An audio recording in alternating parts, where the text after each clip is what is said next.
Welcome to today's special event, the Future of Health Education. You should see a poll pop up on the screen in just a minute. While we're waiting for folks to log on, please feel free to go ahead and take the poll. Please also feel free to let us know in the chat where you're dialing in from.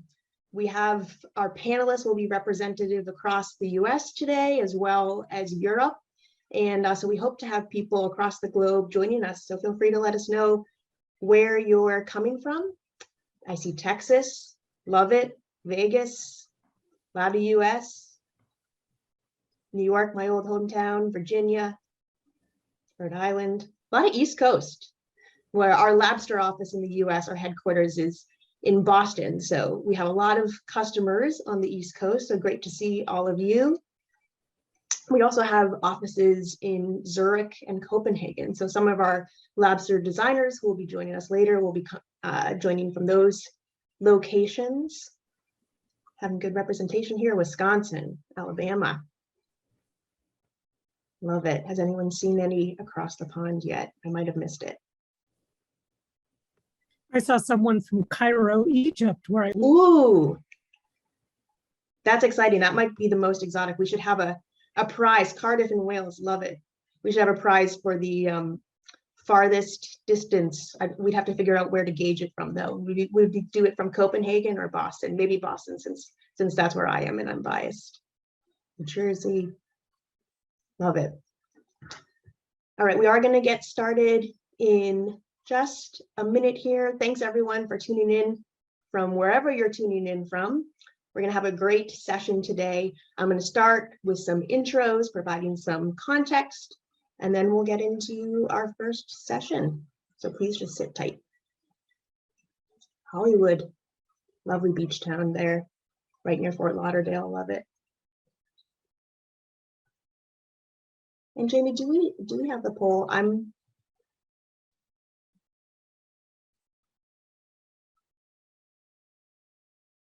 I didn't see it, but I might just not be able to see it. Always fun. Launch it now. Okay. Yep. Amazing. All there right. we go. First poll. We want to know what you teach. This will give us a little sense, a better sense for the audience today as we tailor some of our conversations and discussion. So feel free to, you should be able to click as many as apply to you, I believe. Let us know if you teach an A&P, bio, nursing, or whatever else. We'll leave that poll open for about 15 more seconds and then we'll get started.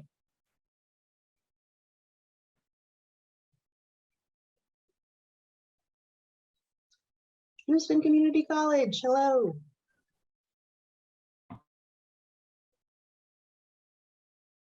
All right, Jamie, let's close the poll and see the results. I'm eager to know. Interesting, a lot of people chose other. That was actually the highest response. Almost half are teaching other. Feel free to type in the chat what you teach, if not A&P, bio, nursing, or biotech. That's great to know. We have a lot of people interested in healthcare. Maybe you're coming from a different background, so we'd love to hear. Okay, chemistry, yep, pharmacology, makes a lot of sense. Well, I now know for our poll, we need to be more inclusive with our answers next time. Sometimes people get overwhelmed with too many choices, but great to know that we had good representation across the disciplines here and even farther beyond. This is great. I think we'll have a really rich conversation today. All right, let's take the poll down. I'll go into my intro and then we'll get started with the first panel. So my name is Sarah Jane Cabin.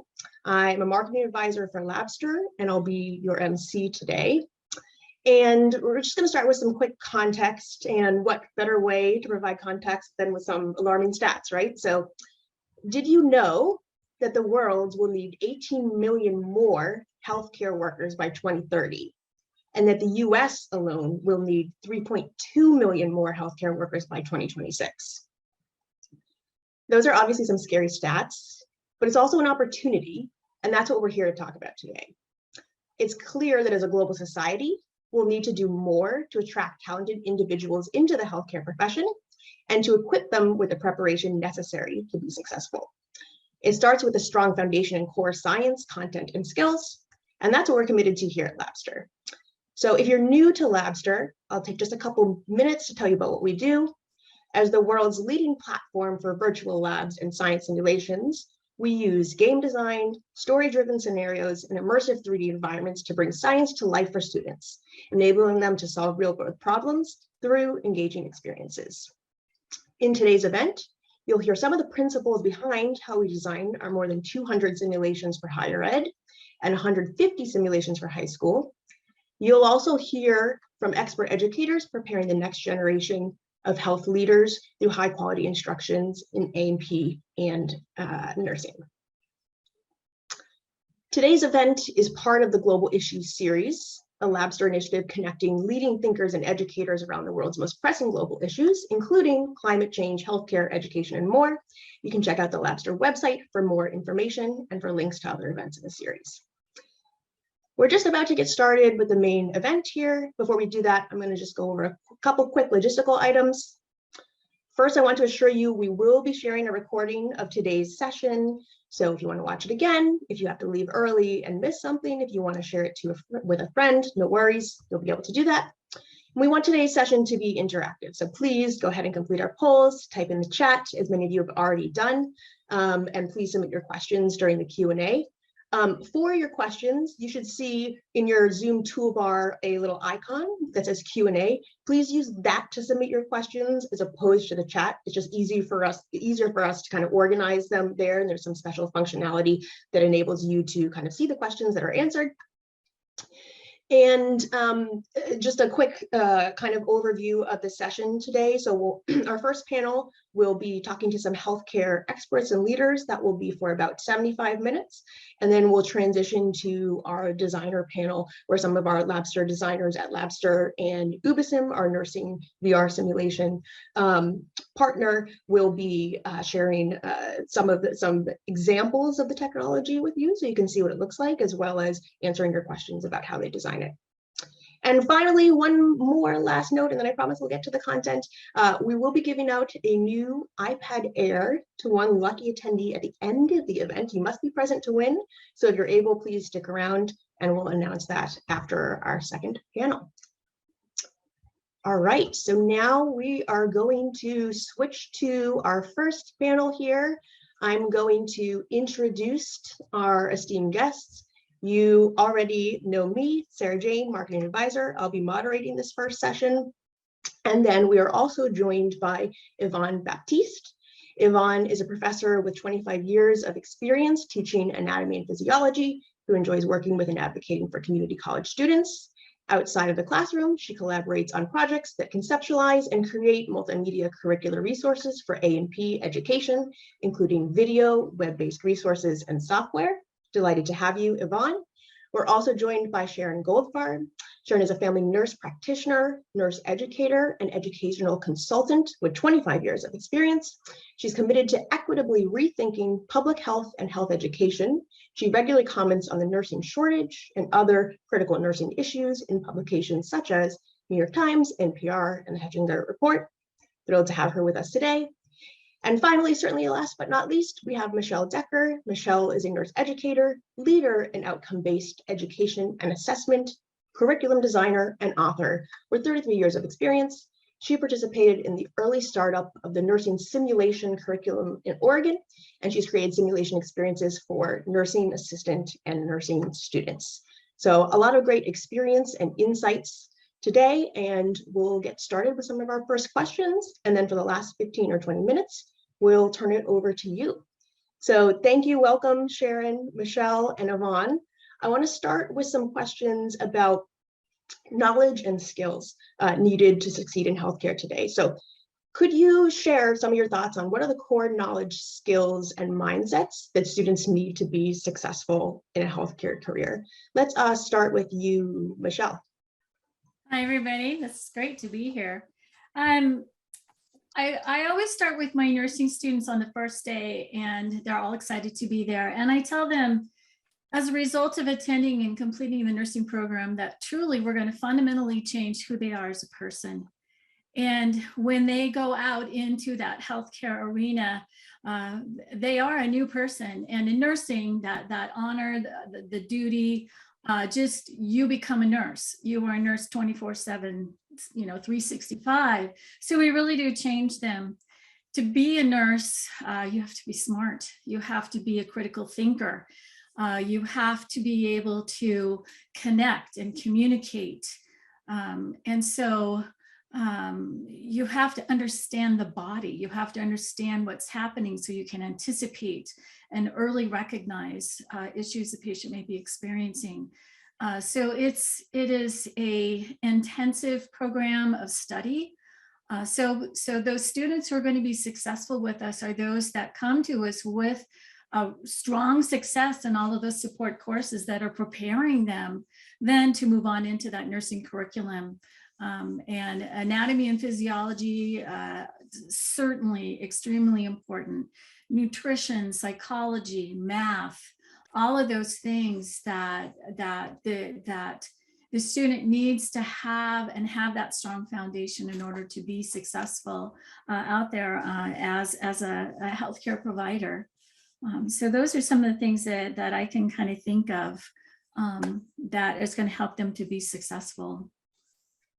Excellent, thanks for sharing. Sharon, anything to add from your side there? Well, I would say that I like to look at statistics and I like to look at data. And I liked your Einstein quote about like, we need some different thoughts going on in what's healthcare. So some of the data that really shocks me is that the third leading cause of death is hospital error. And we are sending nurses into the field without the right skills, knowledge, and attitude to prevent the a million people we're killing every year in hospitals. I don't know the numbers of how many people, have a medical error and are just hurt, or how many have a medical error and just fine, but the system is quite broken. And to add injury, we're spending more than any other country on healthcare, yet our outcomes are very poor. And if you look at, perinatal equity, we're the lowest in the developed world. So I think that we have to rethink how we're educating nurses. And I even think about, that we call it med-surg nursing, like we're looking for disease processes. And what we should be looking at is a little bit more on preventative healthcare and early intervention. And, maybe it should be called adult healthcare, because what we're finding is as hospitals change, people are there for shorter times, right? And so now when nursing students graduate, only about 49% will land in a hospital, 51% will land in public health. So we need to start changing the mindset a little bit of what students need to know. And, so much of what I do as a nurse practitioner in practice has to do with nutritional counseling, how to exercise, how to take your medicines properly, how to stop smoking. None of that I was taught in nursing school. That was all stuff I had to learn on my own. So I think we need to really rethink how we're doing things. And I'm really pleased that we have technology now that, sort of the sky's the limit if we come up with the right sort of rubric. That's great, thank you. And we're definitely going to get into discussions about some of that technology later and some of the specific ways that it can support teaching skills, mindsets, etc.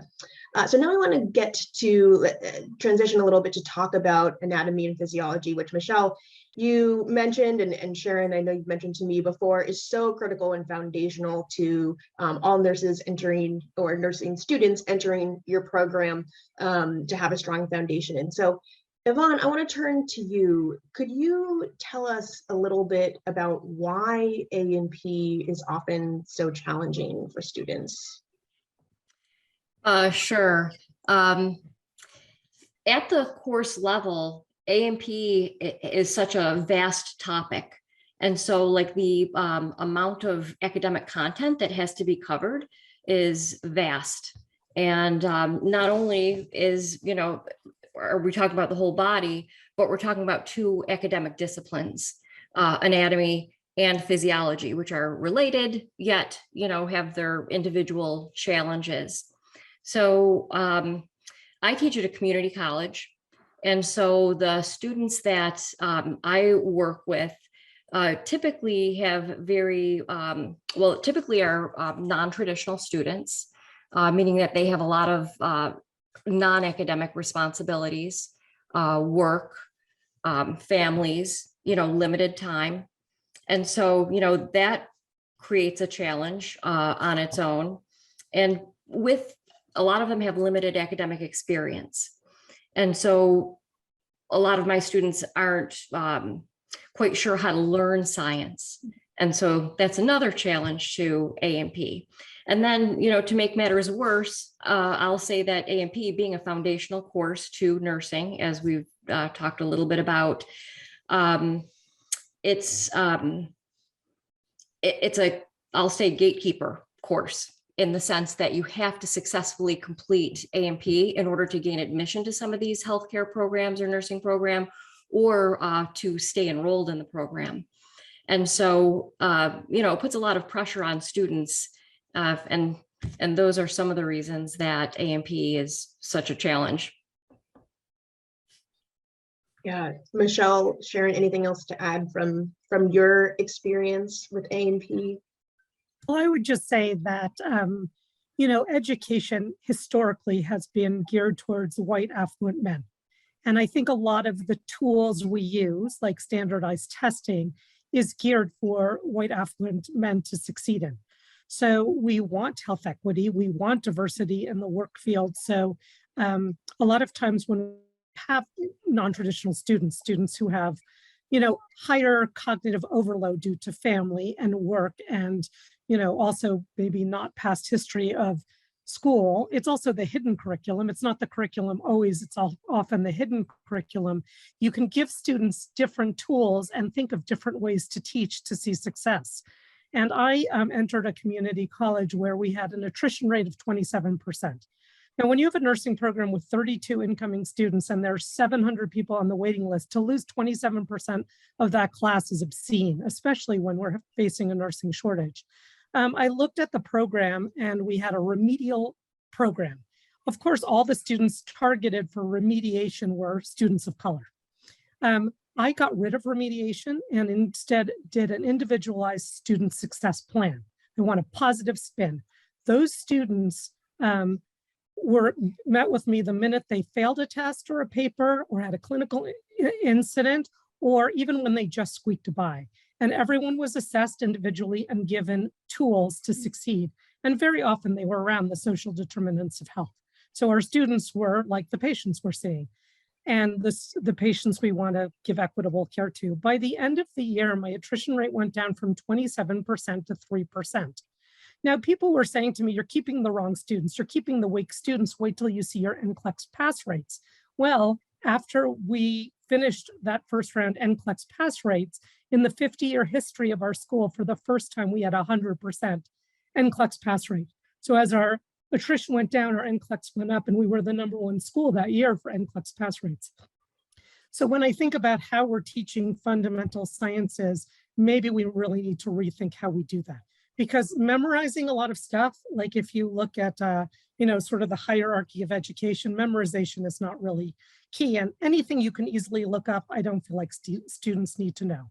But like the concepts being brought to students in a way that relate to their lives, have relevance, and also teaching students some basic, how does a textbook work? How do you take notes? How do you consolidate knowledge? That has to be part of how we educate our students. Mhm. Yep. Yeah, so some of those, for some of our students who maybe don't have, as much educational experience, some of those basic college readiness and study skills, as well as, you mentioned using some different types of tools and approaches. Yvonne, anything you want to share about, ways that you support students to help them be successful? Because I think this is a critical issue, is getting students who are interested and motivated, helping them to be successful in A&P so that they can go on to pursue careers in nursing, allied health, etc. Right. Yeah, I think supporting student success, as Sharon was saying, and thinking outside of the box is really important in all of our professions. I've tried a few things in the classroom. One thing that I like to do is I like to give digital assignments and let those assignments be repeated 3 times if they care to take, the time to do that. And so, I like to give additional chances and make things more low stakes and more friendly feeling. I like to use polling in the classroom. And so this way I can get like a quick read, a gauge on what students are understanding, what what questions they might have, or where I'm missing explaining something. And I also like feedback to students as far as, using digital tools that provide feedback, and also point students to different tools or areas in the textbook that might be helpful. And then even using like, peer small group discussions in the classroom.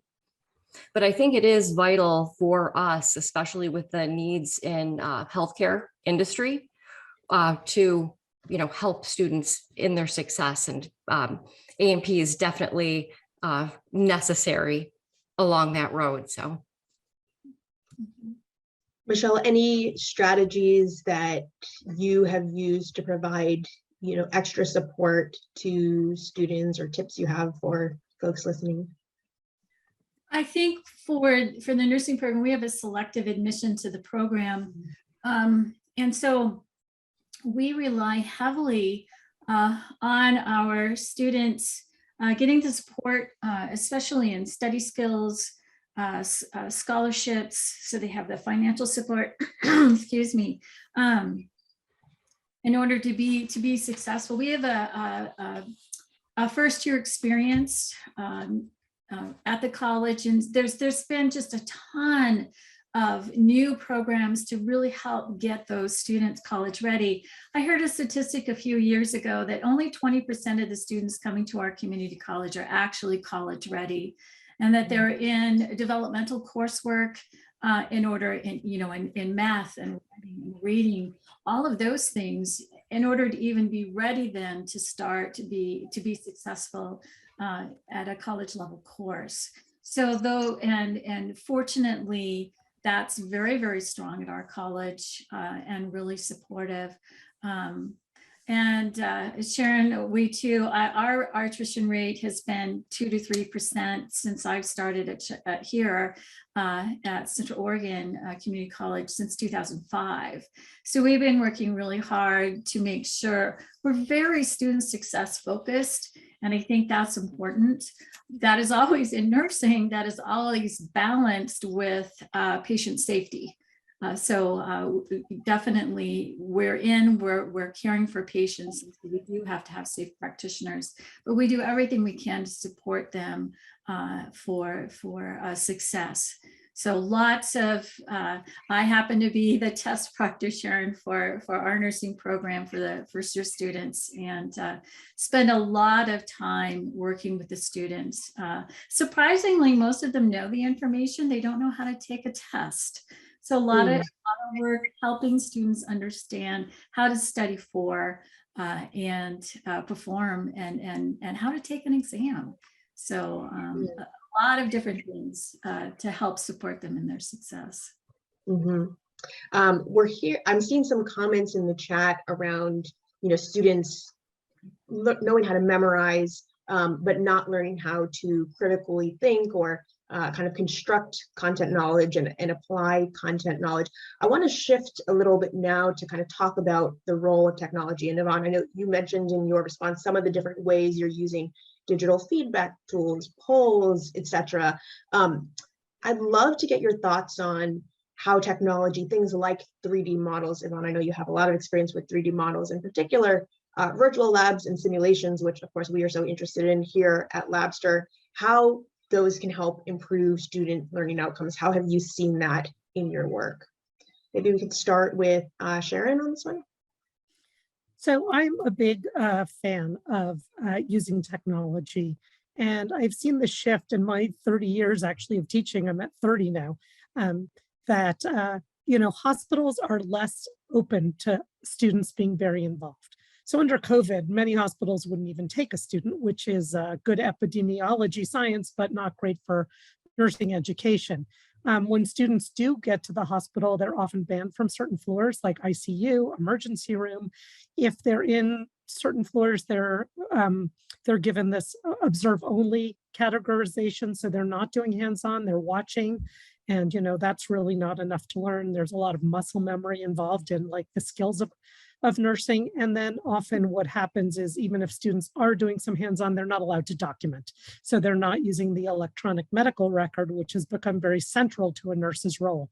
So I think wherever you end up putting a student, there may be some drawbacks, and we really want nurses to hit the floor. There's a huge academic practice gap, right? So students hit the hospital and then they are overwhelmed and they are frustrated, and almost 72% leave within the first 2 years. A lot of medical errors happen with novice nurses. So the more we can do with simulation technology to kind of have a student have the most realistic experience, the better. So sometimes there's a sampling error, like you send a student to labor and delivery and they never see a birth. They're in an active labor, their shift is over, they leave before the baby, is born. So we have, these medical models that actually can give birth, so a student can really see how do you check a cervix and what happens when the baby comes out and the care of the mom and the baby. So I think there are just ways that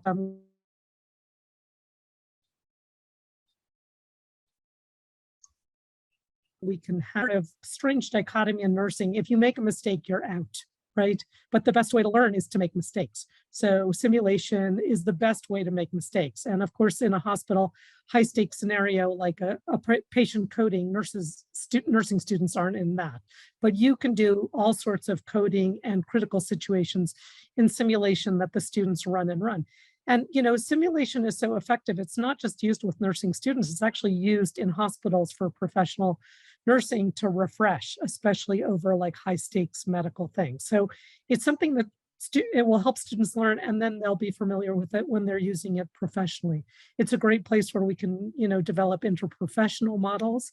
And very often students don't have that experience, but it's something they're going to have to do in the real world. So I just think there are so many ways that people think, right? And I think of it as neurodiversity, whether you have a student who's dyslexic like me, or ADHD, or has had traumatic brain injury, and how can we make sure people can get the information they need? There's eSIM, there's vSIM, there's standardized patients where actors come in. There's so many ways of using technology. And I think the more you hit it with lots of different modalities, the more students are going to learn. And if you go to a hospital and you learn about dialysis one day and you still have questions, but you only had one dialysis patient and you're on to mental health, with simulation, you can do it over and over again. So I think it's a win-win to use the technology to the full scope of what's available. Yeah, I love some of the things you said about the opportunity for repetition, the opportunity to see cases that you might not have experienced on your 1 or 2 shifts, and certainly the opportunity to learn from mistakes, make mistakes in a safe environment, redo those mistakes a million times so that you can try different scenarios and see what works. The other thing is that's fun. Like we used to every Halloween do a simulation room of horrors, and we would have all these errors all over the room because you want students to look in and where's the problem. And so we just made it this fun game where they had to who could find the most errors in the room for our Halloween horror. And so I think there are a lot of ways to use it. That's brilliant. Have you written that up in a blog or anything? You should. But it's a good idea. I will. Yeah, it's brilliant. Michelle, anything you want to share about, I know you've done a lot of work, especially with mannequins in your nursing programs, some work with simulations. What have you experienced in terms of the ability of technology, especially simulation virtual labs, to improve learning outcomes? Yeah, I've been involved with simulation quite a long time. It is amazing. I think, like Sharon was saying, oftentimes the students, if there's an urgent situation going on with a patient, they're kind of relegated to the wall where they're kind of watching. And in simulation, they're in charge. And we use teams of 3 and we separate their roles out. We have a team leader and a medication nurse, and then our treatment nurses are kind of our organ titles. And so And we present them with a lot of challenging situations in our simulation experiences. And so to watch them be able to step up and to be able to work as a team and critically think and try to identify what's going on and what they could do. So that is really nice, because again, they'd be kind of relegated to the back of the room otherwise. So here they get to step up. Our simulations are not graded. They're, unless somebody like totally does not participate, everybody is passing the simulation. So that whole pressure of grading is away. They are totally engaged in working with the patient. The two things about simulation that I think is pretty amazing, I find we actually have a little room with the whole, mirrored window, the whole thing. We're all back there, and there's 3 instructors running the sim. And the key is that there's a voice. Our voice as the teacher in the role of the patient literally comes out of the patient's mouth, and it pulls you in. I know when I was training in sim, it's amazing how that pulls you in. But as a faculty member, being able to teach with your voice and to guide that whole experience they're having through your dialogue with the student is really amazing. So it's such a different, your voice through technology, which is really a really nice thing to do. The other thing that we do with our simulations is that we put an invite out campus wide, and we have quite a few faculty members who are repeat attenders. They come all the time, and we have live patients at the bedside, or I'm sorry, live visitors at the bedside, and we have roles for them: brother, sister, husband, kid, whatever. And so that reality of working with the patient, who in our case is a mid-fidelity mannequin who does a lot of things for them, but also having these live actors at the bedside being family members and asking questions and getting in the way and being upset and being concerned. So it's a rich learning experience. So we really enjoy doing Sims.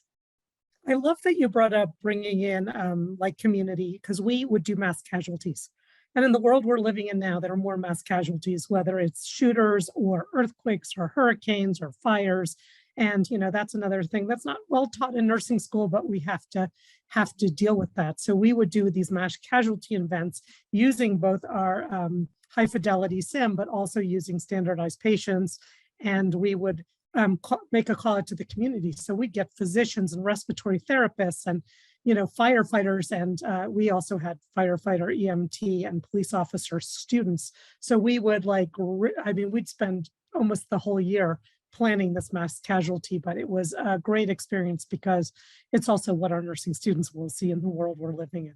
Yeah, in the second year of our nursing program, we have firefighter and EMT programs on our campus. So it's really fun when we can pull multi-programs together. And we've done some co-simulations and like pre-hospital transportation and then into the hospital. And so the nursing students are just so engaged in learning about what's happening pre-transportation, pre-hospital. And our fire kids are there, our EMT kids, the nursing kids, and it's wonderful to see those experiences.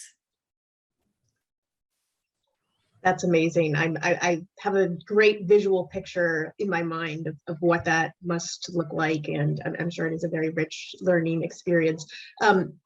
Before we move on, I want to make sure we have a little time to talk about some other types of technology like 3D models. Yvonne, I know this is as well as virtual labs. I know these are tools that you have used extensively in your A&P classroom. Can you talk a little bit about some of the tools that you use and some of the type of learning that takes place with these 3D models, virtual labs, and the benefits for students?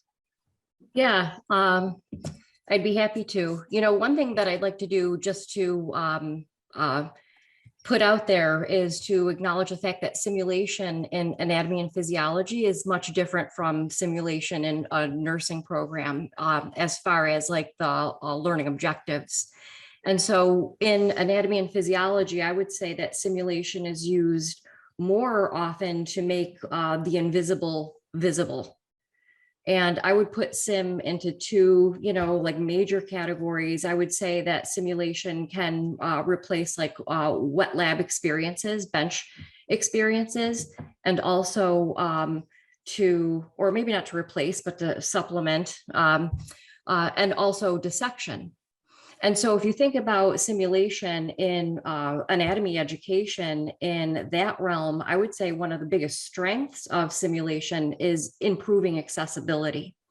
And so if you work at a community college, as far as specimens to dissect, they may be available, may not be available. Cadavers are typically not available at many schools, whereas in medical school they would get to work on a cadaver, compared to say like a digital model would be available, and that would provide some experience with human dissection, although it's virtual dissection. Also, simulation in A&P is really great. And I heard some of this from Michelle and Sharon, and that it's non-destructive. I could always reset and start over, and in that way it's non-threatening. And so as far as digital models, one thing that I looked at in a study is, do students use digital models? And actually, despite all of the non-academic responsibilities and challenges that we're talking about, students do use these tools after class. And so as far as simulation and A&P, they can be used for pre-lab preparation, for post-lab study. And so there's lots of different uses for simulation. I know we've talked a little about some of the ways that you increase the likelihood students are likely to use digital models on their own by previewing them in class, by spending class instruction and using models as teaching tools in addition to the learning tools that students themselves are learning. So could you talk a little bit more about how you do that and the benefits you see from taking that approach? Yeah. Within the past few years, actually right before the pandemic, which was great, fortunate timing on my part, I thought, instead of pulling up the traditional 2D, picture the image on the screen to teach anatomy, why not use a 3D model live time? And so in doing that, students can see how to access the model. They can see how to manipulate the model, which there is a learning curve there. So there are many, many controls, and, at first students don't even know, what to look for. But when you use a digital model in class as a teaching tool, it gives students context to what we're looking at. And so we're not looking, through like a plane of vision or at like a certain, like level. You can actually start with a easily recognizable area and then zoom in or change orientation. And so it's more intuitive as far as what students are looking at. And I am a firm believer of using technology in the classroom as a teaching tool, in addition to, just recommending it as a learning tool. I think it, increases the chances that students understand what the tool is and will call on it later. And if students don't understand what technology there is available, then they could be missing out on the benefits that that technology provides. Great. Sharon, could you talk a little bit about, since you have so much experience in some of these equity issues, social determinants of health issues, some of the ways, we talked about kind of the standard patient, whatever that is, and maybe in the past, the standard patient has often been sort of a white male. How have you used simulation to provide, students exposure to different patient populations, different types of cases, and to teach some of those social, emotional, and cultural humility skills? Yeah, thanks for using cultural humility, because a lot of people are still into cultural competence, and there's something so disturbing to me about this idea that you can learn everything about a culture and kind of go in as an expert to patients who, you know, I'm a white person going into patients who are not white. So yes, I think, you know, we look at the statistics and now all the big reports, American Medical Association, the Future of Nursing report is all saying like, we've got to do better in health equity. So I think we have to start thinking about how we teach health equity in a way that makes more sense. And I mean, for years, the simulations, the high fidelity mannequins were always white. And I remember going to some of the conferences where they were at sales, and I was like, where are the brown skins? And most people just said, I don't know. But one person actually said, oh, they tried to do brown skin, but the ink made the skin not work. So we just can't use brown skin, which seemed ridiculous to me, because now they're actually making different color skin mannequins, just like Band-Aids, right? Like I often started nursing students with like, what color is a flesh colored Band-Aid? It's pink. Like now they finally do have some brown skin Band-Aids. They're just frightfully expensive. So I think it's just a matter of like, are we looking at the issues and are we talking about the issues? You know, even for myself, I learned things in textbooks in nursing school that were like everything about diabetes, everything about hepatitis, everything about, you know, tuberculosis. And then I'd have a patient who had diabetes and tuberculosis and hepatitis all at the same time. And it was like, what do you do with this patient? Like, how do you all integrate it? So I think the tools can really be like, who are the patients you're seeing and what are their special considerations? And yes, you have a patient who needs some diabetic meds, but they don't have insurance. So what do you do for a patient who doesn't have insurance? You know, I have had patients who have like walked out crying because they get a prescription that they can't pay for. So I think we really have to look at what are the economic realities, how have people been hurt by the medical establishment, and how do we make amends, and how do we approach in a new light so that we really deliver care in a great way. And I often think that a lot of times what you do is you change up the scenario. So here's the standard scenario. And what do you do if this patient is a different age? And what do you do if this patient is a different gender? And what do you do if this patient is a different, you know, race? And I think right now we're seeing, you know, some of the highest rates of attempted death by suicide and actual death by suicide are in transgender and gender non-binary and, you know, kids. So how do we make this part of a discussion so our students have the tools to go in the world?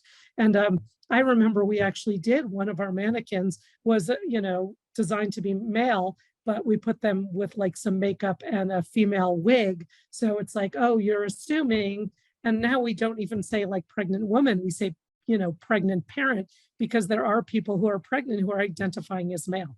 So how do we address these things in the world? And I think as we look at the reality, you know, with everything that's going on, we need to start thinking about using these tools in a way that promotes health equity. And I think it's challenging and it's changing, and it's kind of, we're building the plane as we fly it, but I think we have to have these discussions. And I appreciate Labster having, you know, panels like this where we can kind of do the deep dive and connect with each other so we can start doing better. Our patients really need it.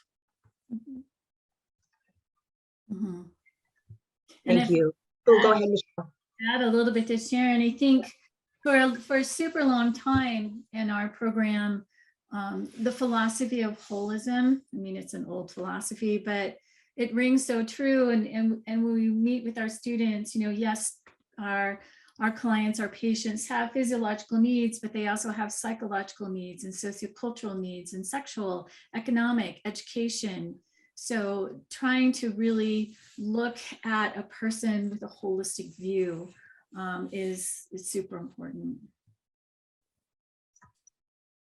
Yeah. I want to move now. We're going to get into audience questions in just a few minutes here. So now is the time. If you have burning questions that have been emerging as our panelists have been speaking, please start to enter them into the Q&A as we transition to that section. Before we do that, I think you've already started to kind of preview this next question here, but I'll just ask it straightforwardly. You know, as we think about the evolution of technology, what future innovations are you excited about, and what advice do you have to, our design teams here at Labster, other simulation designers, based on your experience in nursing or in A&P to develop resources that continue to be increasingly helpful for your work as an educator? Well, So maybe, oh, go ahead, Sharon. I was just going to say, I love this Wayne Gretzky quote where a good hockey player plays where the puck is and a great hockey player plays where the puck is going. So I think, the average textbook is about 5 years out of date, right? And as technology, medicine, things change very, very quickly. Technology actually has the ability to pivot much more quickly than getting a textbook published. So I would like there to be like robust discussions about where's healthcare going and what do we need to teach there. And then, let's not just look at the patient in the hospital. Let's look what's happening in society. Okay, Roe v. Wade has just been overturned. Are we teaching our nursing students how to take care of patients who have tried to abort at home? Because now we're going to see more of that, right? And now global warming is a real big problem. And with that, we're seeing more tick-borne illnesses in areas we never saw tick-borne illnesses. So there are so many things that are happening in the world that are changing, and the textbooks are behind. And we need to, use the technology to teach students how to learn and how to really consolidate and recall information and how to really pivot to address the needs of the patient, as Michelle said beautifully, holistically, as we meet them, that we do screenings that include social determinants of health, adverse childhood experiences, resources to plug our people into. So every nurse is a psych nurse, every nurse is a social worker, every nurse needs some peds, some maternity, some adult health. So I think there's this way of making the tools more holistic and more relevant, and we're moving in that way. So that's exciting. Fantastic. Thank you for that advice. I'm sure our designers are listening, but I love that, especially the idea about thinking about, the environmental factors that are going to quickly change the context, the community context that a nurse might find themselves in, and planning for that. Yvonne, any thoughts on technological innovations you foresee that you're excited about, and advice for Labster designers or other designers? One thing that I already talked to, and that many of us have talked to, is the fact that technology has basically transformed our fields.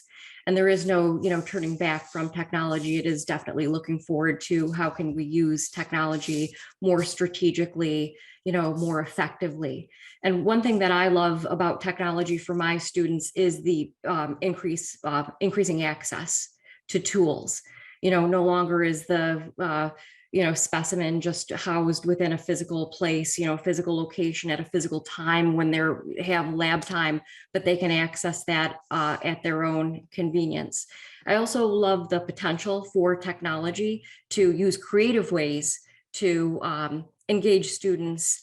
And also, I think that it's important for tools that are forthcoming to really have like a strong pedagogy built in, so it's not just a tool that someone with limited experience could look at this, be engaged, be interested, and kind of follow through from, step 0 to, and then acclimate to understanding the whole lesson.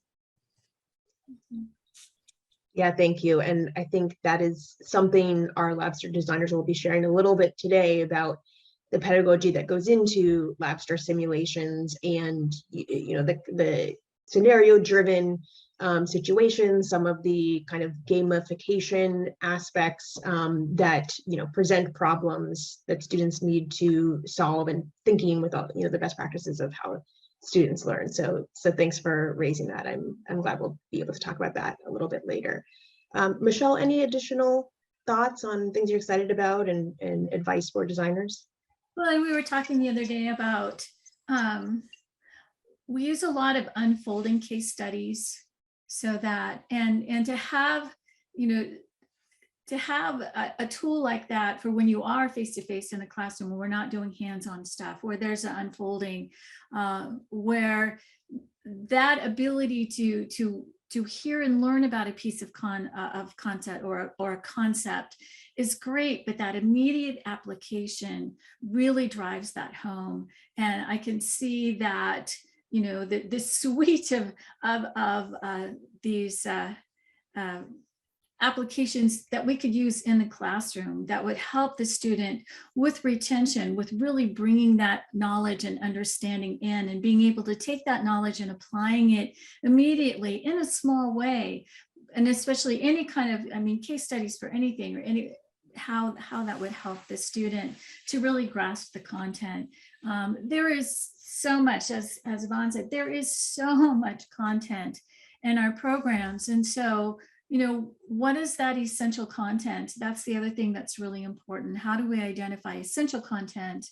And that provides then the foundational building blocks for just learning forever. I mean, we are never to consider ourselves finished as learners. So, and as nurses for Florence Nightingale. So that we're always learning. And so making sure that we're really focusing on essential content and those things that are going to create the base for then those, then as we move along and learn more and more. And that's for A&P, that's for nursing, that's for fire science, it doesn't matter. That would be a really great place to focus. You mentioned unfolding case studies. For people who aren't familiar with that or haven't used that technique, could you just quickly describe what that looks like? Yeah, so you will have a scenario. And obviously for me, it's going to be a patient scenario or resident scenario or community member scenario. And you kind of introduce them. And there is a set of problems, and we're going to start exploring what those are. But first we have to understand what they are. And so we'll give some content on that, and then we'll have them, you know, okay, so for your first activity, let's prioritize these problems. What are the things that are most concerning? What are the barriers for this patient to successfully meet their health outcomes? You know, what are those things that we need to do? Then okay, well, let's spend some time now talking about those barriers, you know, and again, holistically focused. And so you do a little content, and then there's a way for you to engage with that content. And it could be, I mean, you could have, oh, I got all these visions of how, you could have this whole presentation of the scenario, and then then you're going to stop and you'll have some interaction with the faculty member, and then move on into the next part. And it's giving it in consumable bits, and it's keeping it, the relationship really tightly to the content that you're discussing at the time. So they're getting that opportunity to have some beginning mastery with it, and not just going for 90 minutes and not even remembering what happened the first 5. So. Yeah, you know, evolving case studies is what the new NCLEX is going to be based on. Mm-hmm. And I often will say to students, okay, you have a patient who has a fever of 101, what do you think? And they'll start jumping in like, oh, infection, maybe urinary tract, maybe pneumonia. And I'm like, well, what if you knew their fever was 104 an hour ago? What does 101 tell you now? Or what if it was 98.4 an hour ago? Like that students have to understand. And, you know, if you look at CUSIN competencies, the safety, that was based on a young man who had a surgery that was very easy, but he started to crash. And the nurses, instead of looking at him crashing, kept on saying the blood pressure cuff is wrong. They actually got 6 blood pressure cuffs while this kid was dying, and he actually did die. And the family kind of developed the CUSIN to do safety. So students really have to understand, the patient you see in front of you right now is not the patient you'll see in 5 minutes. And you also have to anticipate worst case scenario. And you have to plan for where you want the patient to leave the hospital. So you're constantly planning. And we have to have that reflected in how we teach our students. Because if you teach them how to take a blood pressure without really understanding what a blood pressure is, you know, and how we take care of patients when their blood pressure is elevated, you're not producing a good nurse. You have to really work on the nurse who can see everything. Yeah. So it's about that, the context, the critical thinking, going back to our first question about what are some of the skills nurses need to be successful. It's not just the technical skills, but the problem solving skills, the cultural humility skills, the community awareness skills. And of course, I work with Patricia Benner closely, who's sort of the guru of nursing education, and she says, critical thinking is not enough for nursing. We really need like a clinical contextual thinking. So critical thinking is really just the first step of where we need nursing students to go. All right, I want to make sure we get to some audience questions now. I see a few have already come in. This is the time. If other folks have questions, please enter those using the Q&A icon on your screen. I want to start with this question from Buzzwati. Hopefully I'm pronouncing that correctly. Apologize if not. How much do you feel getting some research experience for the pre-nursing students while taking base building courses such as A&P or nutrition or microbiology will be useful in their nursing careers? If yes, what kinds of tools, resources are available? Also, are there any collaborative platforms available between science and nursing faculties? So we've got a multiple part question there, a question about research, question about some of the tools and collaboration between. I think this is a great question for our panel as we're thinking we have some A&P folks as well as nursing folks. Michelle, do you want to start with this one and then we'll go over to Yvonne? Yes, definitely, because what we need in clinical practice is thinking nurses. And so that process, that scientific method really helps to build those thinking skills when you are, you go in with a hypothesis and you test it and immediately, things happen fast, like Sharon was saying. And so in being able to do that analytical process is really critical to being successful in healthcare. I know I have a really good friend who teaches A&P at Gonzaga, and I love her research class. I love what she does with that. And and for that class, I think it's a 400 level class, depending on the student's pathway, they create their different research proposals and projects. And I think that's incredibly important and will really help that nurse be successful in their role. And I know you've also worked very closely with the A&P department at your college. Are there any specifics you can talk about around what that collaboration has produced and how it's evolved your instruction, that process of working together? I think one of the things that was most exciting was at the curricular level, where we are co-informing each other. And it's not just nursing saying we need this. It's really them and us together really looking at how our curriculums tie together really, really closely. And again, very outcome focused. And also just providing each other with that support. We teach nursing science, but nursing science is based on anatomy, physiology, and pathophysiology as that physiological component of holism. And so having that strength of the anatomy and physiology department with us. And so they help us with our advisory board for our curriculum. They are part of the folks that come and are at the bedside for our simulations. They love it. So yeah, that relationship, the stronger your relationship is in a health science program with those support courses, and for us, A&P, it really does help inform your curriculum really well.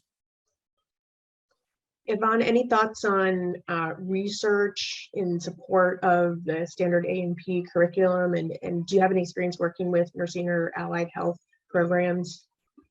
Yes, we have nursing and many different allied health programs at the college where I teach, and research is definitely an important piece, and it gives you, a skill set, including just like a way to think about things. That's very important. The challenge being, where to fit this into the curriculum. And so we were talking earlier about, the vast curriculum that already exists.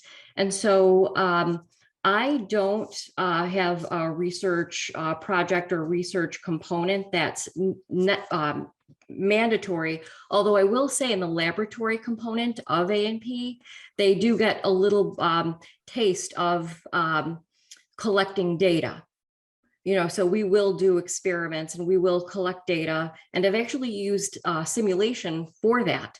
So for instance, in one of my labs, we'll do an experiment on enzyme activity. What are the ideal conditions for enzyme activity? How does temperature affect enzyme activity? How does various pHs affect activity? And so using the sim, I carry out the experiment on the screen. I have the students collect the data as we get the results, and then I have them discuss the findings and draw conclusions and report to each other. And so as far as a formal, research component, I think that would be great, but they get little mini pieces of data collection and analysis in my course. I would just say, the second most declared major right now under business is nursing. So the connection of nurses with the basic sciences is very, very key. I've had science professors tell me that their whole entire class is pre-nursing students. So very often I would visit a science class in the beginning of the semester and talk about why the science was relevant to their nursing, so they could tie it in. And I also think we tell nursing students they have to be lifelong learners without really giving them the tools. If we don't teach them about research, so even if they don't perform research themselves, that they can read research studies. And every electronic medical record has an up-to-date, and you're supposed to check. And if you don't understand research, you can't understand those articles. But since we're really about social determinants of health, health equity, we also have to talk about, the elephant in the room, which is that research has historically been racist. Whether you're looking at Marion Sims, the father of modern gynecology, who experimented on slaves without any sort of anesthesia, or the Tuskegee, and that often research is lacking. So the other day I was reviewing the Failure to Thrive video for osmosis. And one of the risk factors for failure to thrive was Black. And I checked the textbooks, that's what it says. And I have a t-shirt I wear that says, race is not the social determinant of health, racism is. So I did this huge research on where is failure to thrive with social determinants of health? And I talked to medical librarians and I talked to experts in the field because I sit on a perinatal equity initiative. And there actually is no research on that at all. So it's another example of blaming the victims. There's no discussion about food deserts or racism and toxic load on that would cause a Black woman to maybe have a small baby at birth.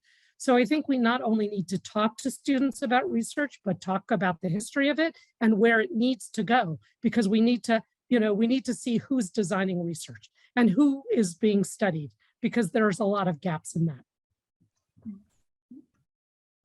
Yeah, so not just looking at research opportunities, but critically thinking about research, and maybe there's an opportunity for students to participate in some of that research that is more expansive and more broad reaching. So thanks for those answers. I think this next question I'm going to tee to Yvonne, but I think it's a great segue to kind of a related question.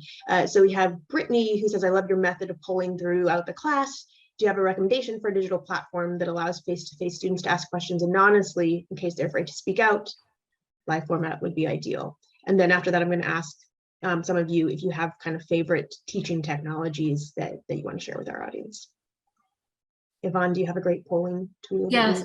So I've used a few different polling platforms.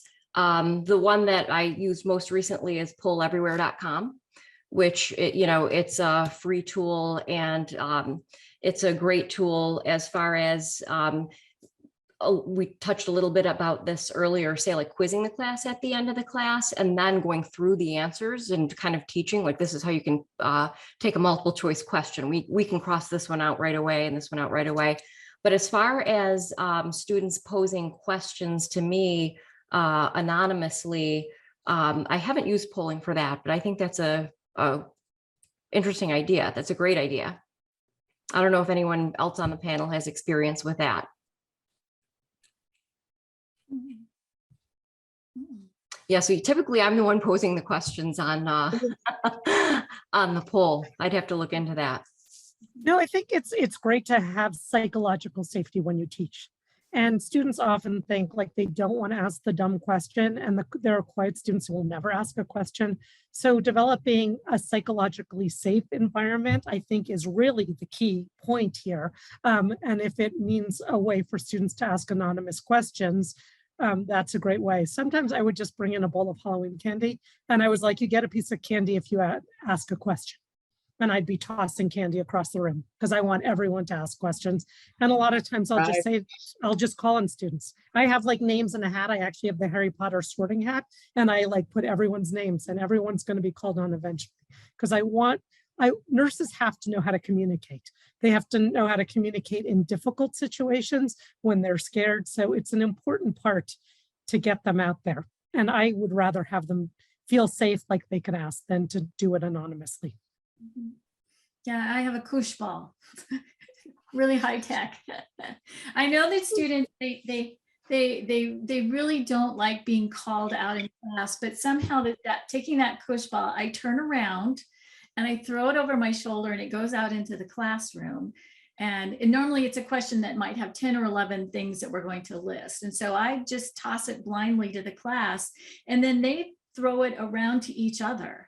And so everybody has to give, or if we've done a little think, pair, share activity, and they've generated some ideas, I'll do the same thing with that, so that to try to keep it safe, and they're calling on each other. So it works really well. A koosh ball. That's great. High tech, low tech, go back to the basics, right? Anything can work as long as you make it fun and engaging. We have about 5 more minutes for audience Q&A here, so please enter your questions if you have them. I do want to ask a question, and I think we addressed this to to some extent in the webinar, but the more that we can provide additional strategies, I think the more helpful. So we have a question from Jumana. I teach a very diverse population of students in terms of culture, age, education level. How do you incorporate teaching so that it is accessible and helping all of them learn? I mean, I think the thing is you have to build trust with your students, to have a relationship with your students and see what they need.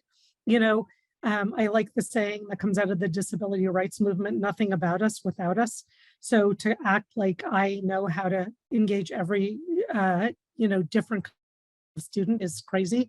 If I tell a student I care about them and I want to know what's going on and I want to help them, that's where I figure stuff out. And then I look at the reality of my students' lives, and I really want to know, like, where are the barriers? Do you not know how to take notes? Do you not understand the textbooks? I mean, I've had students who didn't know what the table of contents or the glossary was in a textbook. I've had students who've underlined every line in a textbook and students who've done none. So I want to know my students and kind of connect with them. I mean, my secret sauce is I love my students. I really love them. And I am not embarrassed to say that I love them. And so I have sometimes very long-term relationships with my students. And one student I'm super proud of now, she was an LVN student, and I was like, I see something in you. And she was like, no, my parents are meth addicts on the street. There were days I had no electricity, no water. There were weeks where all I ate was rice with soy sauce. Like, LVN is my terminal degree, but I stood behind her for years, and she's about to graduate Duke with her master's as a women's health nurse practitioner.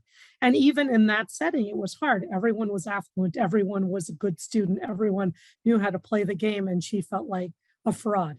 So I think a lot of times you just stick with your students and you keep on trying till you make, I mean, I had one student who barely spoke to me. And then one day when she missed class, I called and said, that's not like you. And she was like, I'm sick.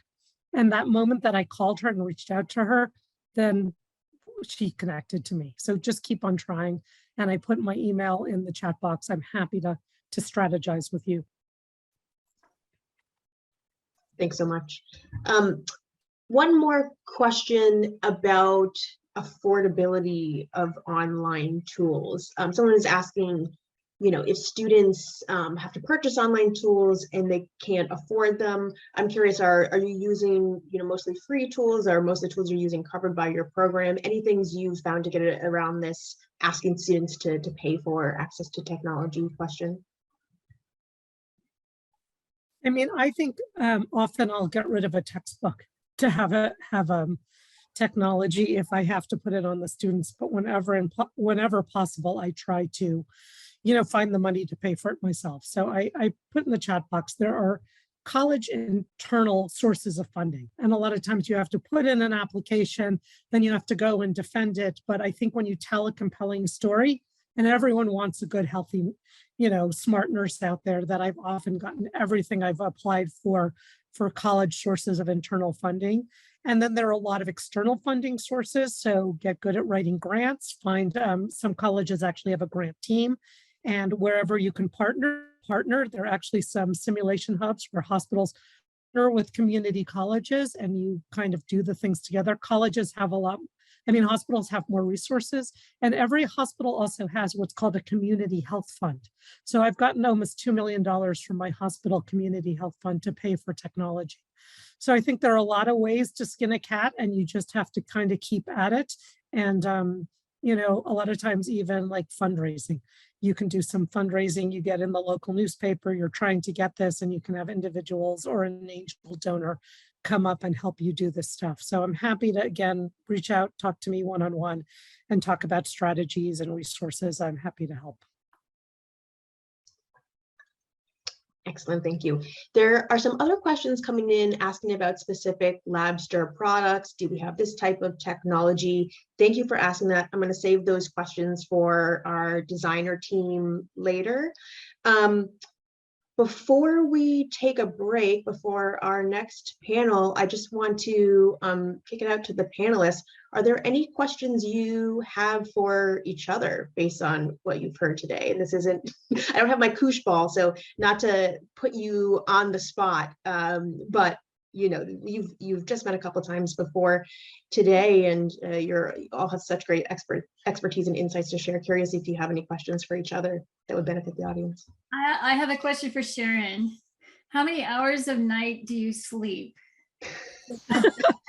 I do not sleep a lot, but I actually love what I'm doing. So I feel really honored that I get to do the work I do. Exactly. I've loved being a nurse, and I love students, and now I love supporting educators and institutes. So I do not sleep very much. I actually tend to get up at about 3 in the morning, and that's it.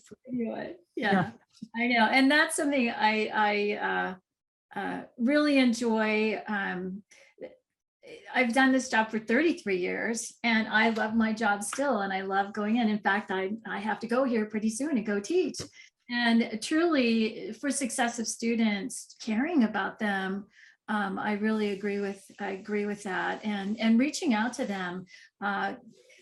With Yvonne and I both were at community colleges. The average age of my student is 32. They have families and kids and jobs, and they're engaged in some really hard college classes, including A&P and nursing. So just staying connected with them is really critical to their success. And they're also, we haven't mentioned this, but how ingenious they are getting, online and finding so many resources to help them with their mode of learning. I think that's something that's really important to recognize for their successes, to try to use multiple different methods of learning in your classroom. And technology just has such a nice variety of ways to help support what the content is, what the concepts are that we're trying to teach. So, yeah. Yeah, I would love if our educational tools were really the agents of major change. I love that your average student was 32. My average student at community college was 27. Then you go to a museum and the student price is for 24 and under. And that's like racist and classist to say, like, you stop being a student at 24. So there are structures in place that cause these problems. I worked at a college where they wanted me to diversify the student body. I was like, I have to start with the faculty. I only have white faculty.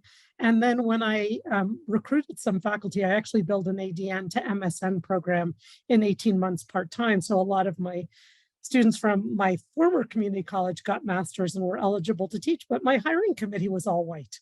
And I was like, how do you want me to diversify if you give me an all-white hiring committee? So I think we just have to start breaking down these structures, thinking about things differently, and using the tools of technology for good and change. All right. Well, we are going to have to call it there so that we can move on to our next panel. But a huge, huge thanks to Michelle and Sharon and Yvonne for joining us today. Thank you all for all your engagement in the chat. So much activity going on. I could barely keep track of it. Thank you for your great questions. Panelists, please feel free to share your information if people can reach out to you, Sharon, as I know you have already done. And so what we're going to do now is we're going to take a quick 2-minute break in case folks need to get some water. I had some questions. How long is this webinar? Yes, it is a longer webinar than usual because we did want to combine some content and get really deep into the conversation. So next, we will be joining a panel of our Labster designers. They'll be showing you some behind the scenes of the technology, particularly some of our A&P simulations and labs, as well as some of our nursing simulations. They'll be talking about some of the strategy of how they design it, and they'll give you a chance to ask questions. So I believe most of our external panelists are going to drop off now. So we'll say goodbye to them. Thank you. And we'll have our other panelists joining, and then we'll get started again in a couple minutes. Thank you all.